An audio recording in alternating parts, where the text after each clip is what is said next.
Welcome to the Pain to Superpower broadcast, where I believe I can help you navigate your pain in life and turn it into your superpower. I will be guiding you from the Word of God in my own personal journey through physical, emotional, mental, and spiritual pains.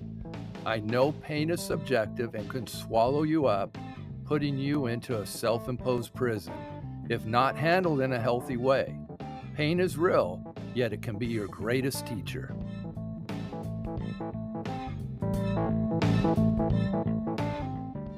Welcome to Pain to Superpower Testimonies. I'm here with Amy Suppes. She's taken her pain of postpartum mental disorder and turned it into a superpower. Now, I would describe Amy as a keg of TNT. Tough. She was a tough athlete. She was an All-American at the setter position on the women's volleyball team. Tough coach because I coached across the gym from her at the Masters University, but I got to know her off to the side too. And she's TNT stands for toughness and tenderness, and what a delight she is. And a lot of the conversations we had away from the gym when we needed to. So recently married, has a child. Amy's got a story to tell that I think has strengthened her life and the joy on her face. And it's a topic I have no clue about. I can't wait for her to share your story of this pain she's experienced and sharing the growth that's come from it, and actually the impact that she's having on another people, because she was a trainer with many people and it's affected that, probably frustrated you in that area. Mm-hmm. So go ahead and share your story. Yeah. So first of all, thank you for having me on here. I'm my pleasure. So excited to share this because I don't think it's talked about enough. What is talked about, I feel like on social media is sometimes kind of joked about. It's not really taken seriously. So when people are, experiencing this and they go on social media and they see a joke about it, they're like, oh, it's no big deal. But it really is a big deal. And it can quickly grow into something that's more and more unmanageable. And my pregnancy just shot all of that down. It was very much, but it was my symptoms and my doctor's advice and what I was experiencing that made me have to change my course of action with it all. So that was definitely a contributing factor early on. I always tell people that I should have gone to therapy during pregnancy. I should not have waited for postpartum. And that just wasn't something that was an area that was explored for me. Was, like I said, I had never dealt with mental health. So of course, hindsight's 2020. And looking back at my pregnancy, I definitely exhibited signs of depression early on, just because my entire identity was in what I could do athletically and physically, and that was stripped from me. So that was my first okay, God, what am I doing? Who am I? And going into parenthood, you already don't know anything and know that you don't know anything. So it's scary enough. But then that's where I feel like a therapist really could have helped me earlier. And then I had my baby, and I pretty quickly started feeling the depression really hit me. Because what happens after you give birth is all of the estrogen and progesterone hormones, they just drop because you don't have a baby anymore for the hormones to go to. So with that hormonal drop, your body doesn't adjust as fast as it, quote, should. And that's where the mood swings, the baby blues is what it's called. It's like, oh, you're supposed to feel a little bit of crying. You're supposed to feel sad, all the things. And then there comes a certain point where it's not just baby blues anymore. And Mike and I were talking, we were talking before this, and you said, I've never experienced this because I'm not a mother, but 25% of fathers also experience postpartum depression. Mm-hmm. Yeah, the father can also be affected by this. So that's kind of the science behind postpartum mood disorders. So I had started seeing the depression signs first, and then my postpartum anxiety kicked in. So depression is the extreme sadness, the crying, kind of the doom and gloom where you're in the tunnel and you don't see a light. That's the best way I can describe it. Do you feel like you just went over a waterfall or a cliff suddenly, or is it? I think, it's so funny because looking back, I actually don't remember probably the first 3 months of Ella's life. A lot of it is a blur because of all of this. Wow. Yeah, it's wild. And I'm still working through a lot of that guilt, full disclosure, of not feeling like I was present, but I was present. I just don't remember it because my own mind was attacking me, my body was attacking me, all of the things. So that's a whole other thing where I don't even really remember it, but I remember like the certain little things, but some pictures I look at, I don't remember even taking. It's Wow. wild. Yeah. Yeah. It's amazing how powerful your brain can be Right. and how much it can really attack yourself. So the best way I can describe it is that all of a sudden you realize that you're in this tunnel and it's just dark and you can't see forward, you can't see backwards, you're just stuck. So not seeing the light is really hard, and that's where Mhm. it's really hard to like forecast and see forward. And as a parent, it's really helpful to be able to kind of plan ahead and think in the future and think on your feet. So postpartum mood disorders hinder your ability to parent. And that's why it's so important to recognize it and get help, because you getting help is going to make you a better parent. That's the bottom line, is we're all trying to be the best moms and dads to our child. And me fighting going to therapy or me fighting talking to anybody about this, that was just extending it and making me, first of all, stretching me so thin that I couldn't be the right parent because I was trying to take care of me and her, but all of my energy was going to her and none of it was going to me because I only had so much. So that was kind of the depression. And then Well, how did postpartum, that play out? How did that play out, like, daily? How would you describe yourself in that situation? yeah. So it's so hard. I honestly, the best way I can describe it, and it's so hard if you've never gone through it to kind of imagine it. And I was always the kind of person who was like, okay, sure, you're depressed. Like, honestly, kind of ignorant. And looking back, I want to slap myself across the face. But that's, I know, I know that looking back, this is why God put me through it, is because He wanted me to see and feel it and go Mm. through it. And now I have another tool in my tool belt to relate to people and share my story, to where like I know what it's like. I was there. So that's the whole pain to superpower. Like, spoiler Right.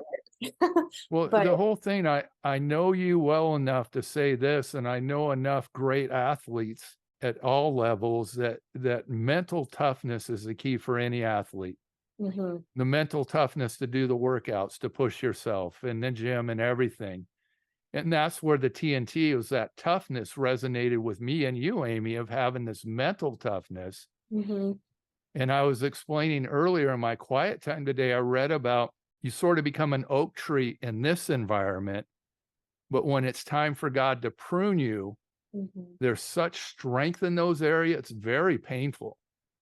It So I is. want to, so happy that you're able to talk about it a year after your child's birth, Mhm, but knowing how mentally tough you were, and I could see that being an athlete and being a coach, mhm.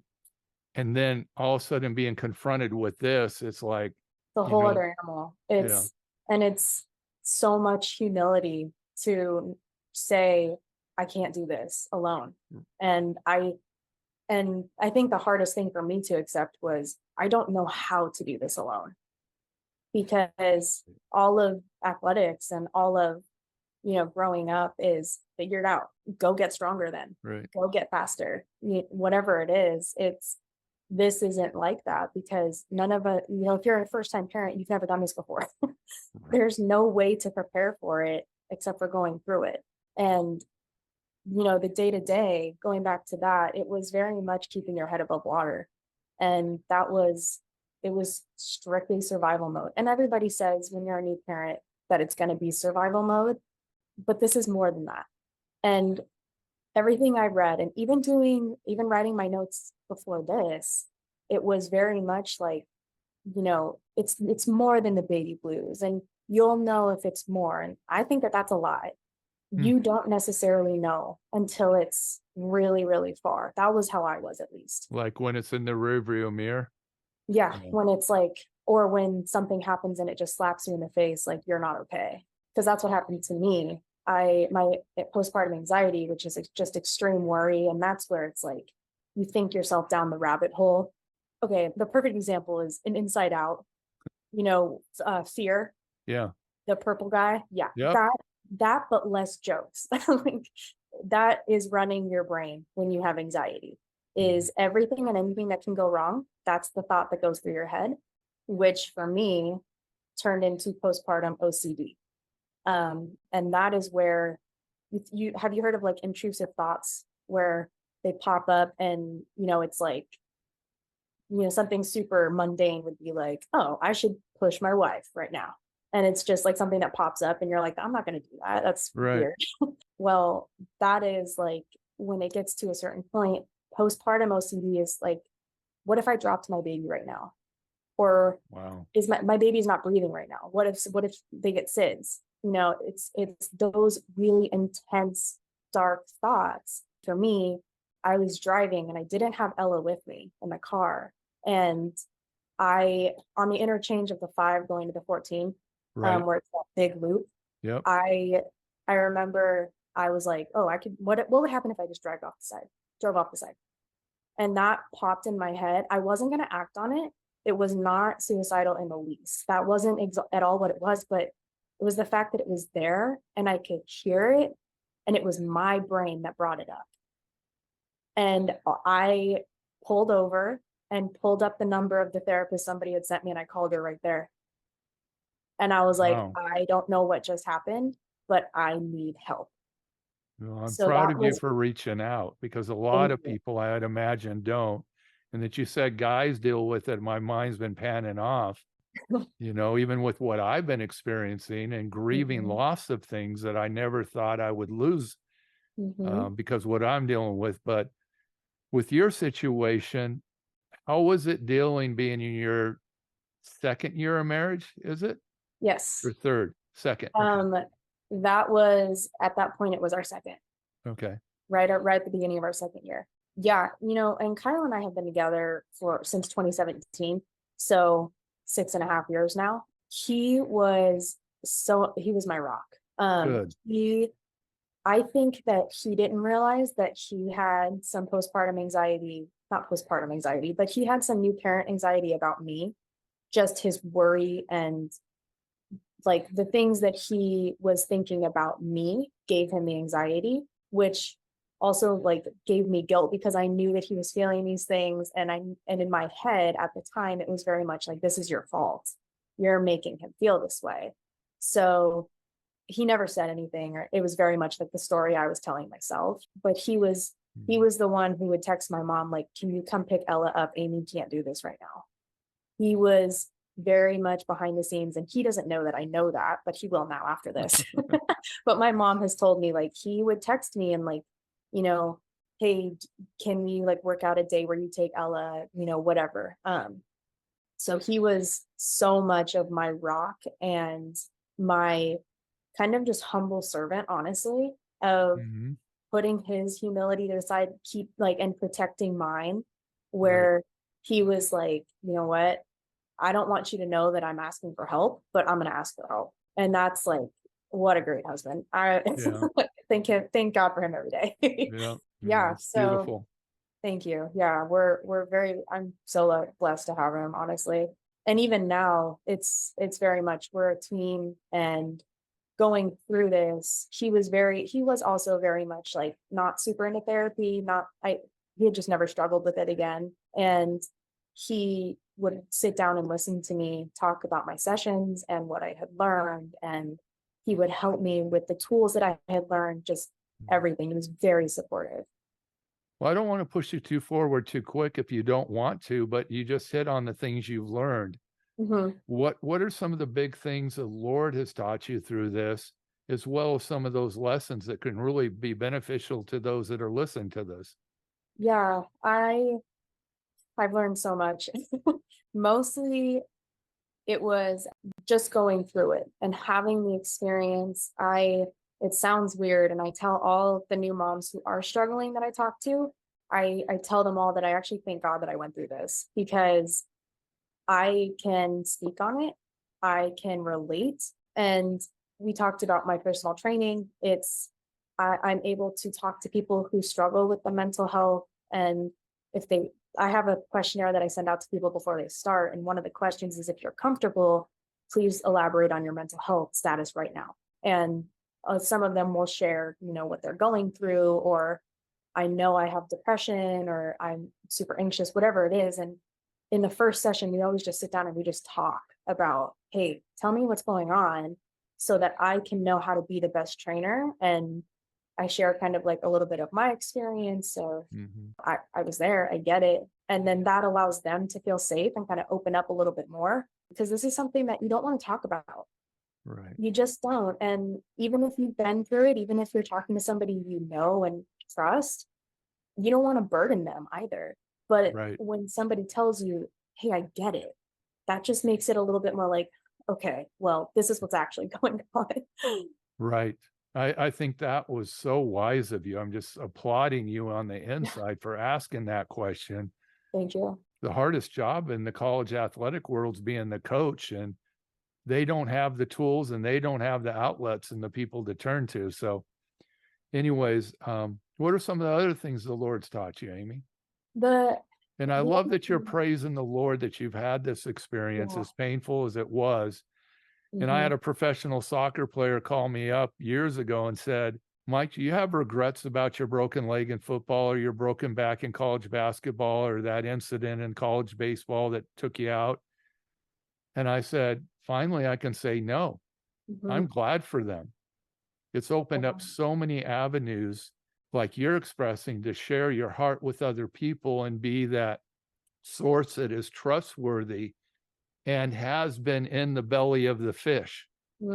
Yeah. And Um, there's actually a podium in Europe somewhere where it's a podium of a well, and the pastor comes up from the belly of the well and sits his Bible there. And for me, that's nothing but respect from my part, because I want to know you've had to endure some experiences before you talk about them. and So it's true. And, there are just some things that you don't know until you go through it. And right. that's parenthood, first of all, in a nutshell. Like, new parents or people who do not have children cannot relate to parents. It's just not a thing. Yeah. Um, Yeah. No I matter get how it much now. babysitting you did. Exactly. No Yeah. matter how many dogs you have. But another thing that God has taught me truly has just been the humility, and how to just put your pride aside and deal with whatever's in front of you. Because I was a very prideful person. My ego could not fit through the door of any gym I walked in. Yeah. um, I think my senior year was when I really started to get hit and be like, hey, you gotta relate, you gotta come back down to earth, kind of, as a leader and as a player, all of it. And then being in a relationship, obviously you have to put your pride aside, and you have to deal with stuff as it A comes lot. up. And yeah, yeah, as it Yeah. turns out. Yeah. But finding the right person who's also on that journey is really helpful. We are very, Kyle and I always pride ourselves on how communicative we are. Nothing sits, we just talk about it, and we don't care how uncomfortable it is, we don't care what time it is. We got to get it, like, we need to figure this out. And we that was something that was this really took it to the next level of, you can't just sit there and wonder why you can't handle it, because Mm. at the end of the day, any mental health thing, I anyone else can't make you do anything. Yeah. Any mental health issue, any mental health, you know treatment, it has to come from the person dealing with it and experiencing it. Right. And that's not to be insensitive either, No. because it's real and it's hard to know when you need help. Mm. I hope that nobody has to go to the drastic extreme of what I did to wake up, which is why I Mhm. reach out and just like ask the moms point blank, how's your mental health? You Yeah. had your baby 3 weeks ago. How are you? Do you get a That's break? great. Do you not? I've kind of just like taken it on, and I'm not trying to be a martyr or anything, or But I yeah. really appreciate that the communication that you've had, and I'm sure you've had this dialogue with the Lord too. And I've said this before, and I probably say it's true in my own life, is sometimes people, and I'm talking about myself now, will sweep things underneath the carpet Hmm. only to have a volcano explode on you later. Mhm. So I applaud you for that, you and Kyle for that. I wish we were more communicative at those kind of depth things. Mhm. So there's areas of growth still, which is Always. always going to be there. That's great, deep, rich stuff that you're sharing, Amy. I know you The had some biggest notes there. I I don't want do. to miss anything. No, I think I've gone another thing, just to note is anyone who's listening to this and doesn't know what to look for or doesn't know what to expect or think about, a lot of it is the stories and the thoughts that are coming up in your own head. It's the extreme guilt, Mhm. whatever it is. It's like how I was guilty that Kyle was feeling a certain way, or guilt that you're not spending enough time with your child, guilt that, you couldn't breastfeed, guilt. Yeah, Because that was a big trigger for me as well, was that breastfeeding didn't work out how I wanted it to or imagined it to, because I'm God had a sorry. different plan for me, Yeah, and my baby. And thank goodness for formula. But that was formula was our path, and it has been so much better for her, so much better for me, and that's just how it's worked for us. But it's not how I expected it or wanted it to be. right. Um, so that was another huge source of guilt. Yeah. And so that, and then not being able to concentrate, I didn't realize that that was a huge symptom, I guess is the best word. Difficulty concentrating is because all of the hormones in your brain are just running rampant and Mhm. you can't hold a thought longer than however long. Like I couldn't sit down and make a grocery list. So, Oh, and it's not, everybody's going to have a lack of sleep when you're a new parent. yeah. you know, Count on there's, that. there's, there's mom brain, there's dad brain, whatever, but it's more than that. And that is where I kind of go back to the, it's more than that thing. But then, and then I just encourage everybody to reach out, tell someone that you're struggling. New moms, I think, take on, and I was just talking to somebody yesterday about it. New moms take on so much of the burden and the expectation to do everything and do Mhm. everything well, because that's all we see from anybody else is, well, she's got it all together, he's got it all together, but no, they don't.